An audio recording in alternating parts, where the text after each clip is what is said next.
Welcome back to Let's Make a Game, a channel about making computer role-playing games using the free program Twine and the Sugarcube format for Twine. In this video, I would like to continue talking about my current project of coding the combat system for a viewer's game. More specifically, we've been going through their weapons list, adding some weapons and adding special rules for particular weapons. What I want to talk about today is the shotgun. The intention with the shotgun is that you have variable damage. Most of the weapons have one or two attacks, and the way that it's coded is that each attack has a basic damage to which you add the relevant attribute. So here we have, once we get down to WEA_ATT, you can see, which one is it? The slot 2, so the third entry or the second number tells us that, for example, chainsaw has a damage of 20, katana, slash, and stab both have damages of 4, and so on. We don't have any capacity for having sort of randomized damage or different damage depending on ranges. And that's what the intention is with the shotgun, both of those. The idea is that if you shoot, and this is specifically the shoot attack, the shotgun also has like a pistol whip attack, where you're using it like a club. But if you shoot with it, if it's at close range, it does 7 damage. And if it's at anything further than that, so 2 or 3 range bands away, it does 1 to 6 basic damage. So if you were playing this as a tabletop game, you would roll a single die, and that would be the basic damage. So because we don't have any way of sort of encoding that in the existing code, we need to make some special code for that possibility. And as has often been happening lately, we do it in PC side attacks. So let's zoom in a little bit first. And let's remember that X is, as it says here, the weapon name plus a number. Actually, weapon name plus a space plus a number. So pistol 2, shotgun 1, katana 2, etc. And Z is the number of the enemy who is being attacked. Now, because this is to do with damage, it's only relevant if we hit, of course, because, of course, if we miss, we do no damage. So we go down to here, which is the success and long success section. And before, what we had was this line here. We set Y2, which is the basic damage. This is the damage just from the weapon before we add anything for the attacker's attribute. It equals WEA_ATT, which stands for weapon attack, X2. So X is that pistol space 1 or whatever it may be, and then slot 2 happens to be where we are keeping that basic damage. So we keep that that line because that's what's going to be happening most of the time, but we enclose it within an if and else. So we have, if X is equal to shotgun 1, then we have all this code. And then if it's not equal to shotgun 1, we just sort of do the basic thing. Of course, most of the time we're going to do the basic thing because most weapons are not the shotgun.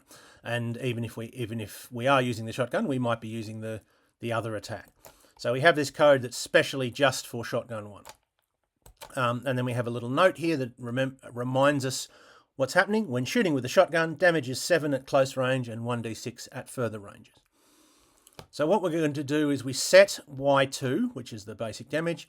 We set it to 7, and then we have this series of ifs and else ifs, or 1 if and 2 else ifs, and they might set it to random 1 to 6 instead. So there's 3 possibilities. If the enemy is hovering, then it's definitely going to be not at close range. Or if it's the player character shooting and the range is mid or far, or if it's the a companion shooting and it's at mid or far. So if any of those three things are true, then we know that we need to, instead of y2 being equal to 7, we just overwrite that with a random value from 1 to 6.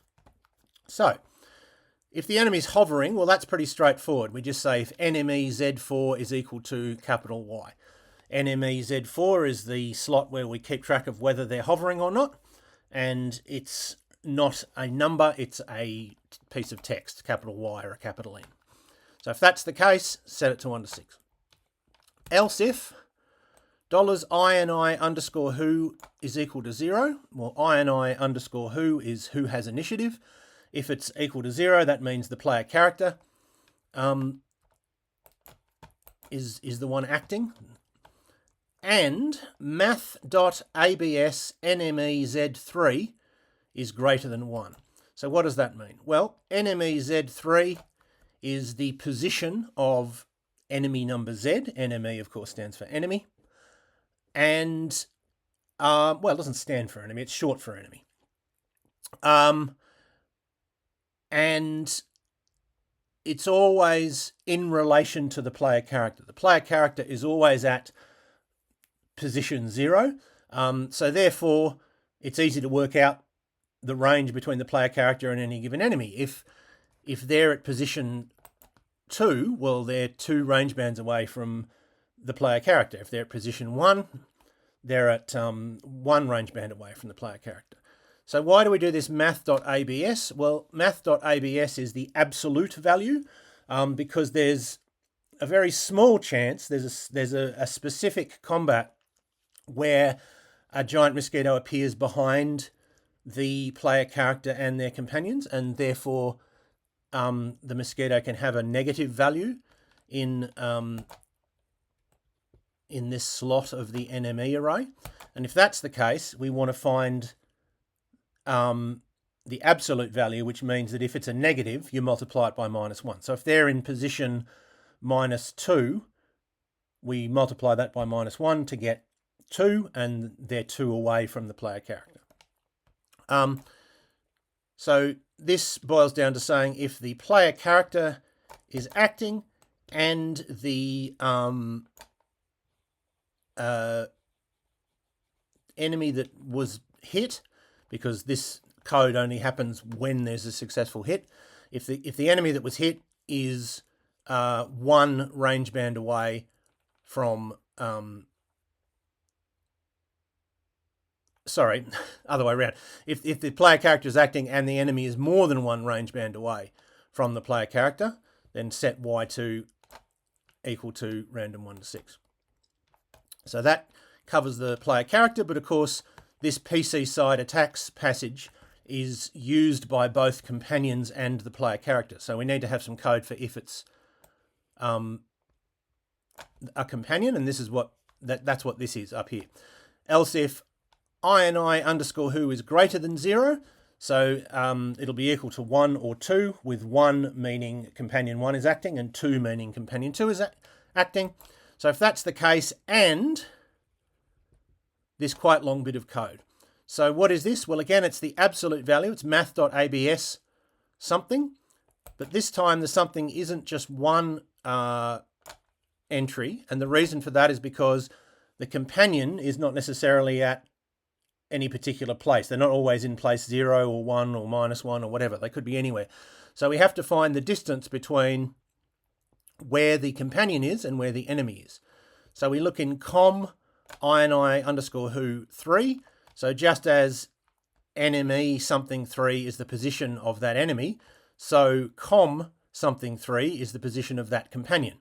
So we find the position of that companion, we find the position of the enemy, we take one away from the other, and then we find the absolute value, meaning that if we get a negative score, which usually will be the case as I've set it up here, because usually, in fact almost every single time, the enemy's position is a higher number than the companion's position. But anyway, find the absolute value of that. So if we get -2, that means a distance of 2. If that distance is greater than 1, well, we know that we have a companion, as it says here, a companion shooting at mid or far range. And once again, we set y2 equal to a random value from 1 to 6. So usually it's to do with range, but if the enemy is hovering, well, it's always at mid or far range, because that's what hovering does. The effect of the mosquitoes hovering is that you can't use close range attacks against them, even if they're right next to you. And so therefore, a shotgun will be less effective. And so that's how that works. That's how the shotgun works. As I said in the previous video, I'm sort of working my way through the weapons. I'd say I'm maybe about halfway through, I think, I would estimate. So we've got a few videos to go. But that's what I'll be doing in future videos. It's just new sort of special attacks or special advantages or disadvantages for the weapons. But I will leave it there for now. I hope that was useful or interesting to at least some of you, and I hope you will tune in next time.